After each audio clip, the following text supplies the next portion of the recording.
खुलुमबाय आं Bodoland university student इउनियननि जेनेरेल सेक्रेटारि जों दान्दिसे सिगां खौरां बिजोंनि गेजेरजों खबर मोनदों जि 6टा जनजातिनो Assam केबिनेटआवहाय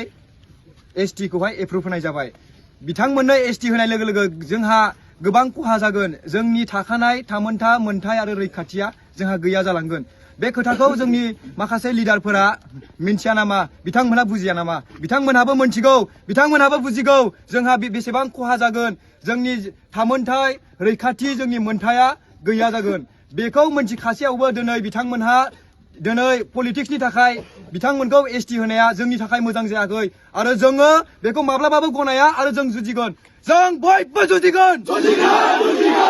Tribal unity, long live! Long live! Long live! 62 long live! Long live! Long live! आरो बेखौ नायनानैनो गाबोनहाय बड'लेण्ड इउनिभार्सिटिनि गेटआवहाय जों बयबो सोमावसारगोन जोङो प्रटेस्ट खालामगोन जोङो एग्जाम लिरा जों एग्जाम लिरनानै पास जानानै जों मा खालामबावनो गाबोननो जोङो जेनेरेल जानो थांगासिनो जोंहा जेबो थामोनथाय रैखाथि मोनथायानो गैलाबा गाबोननि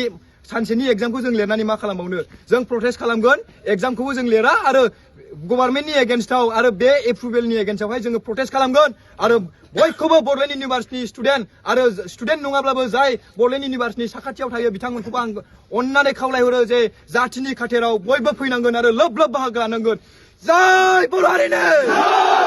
जय सिसिटुआनो ट्राइबेल इउनिटि लं लिभ सिसिटुआ लं लिभ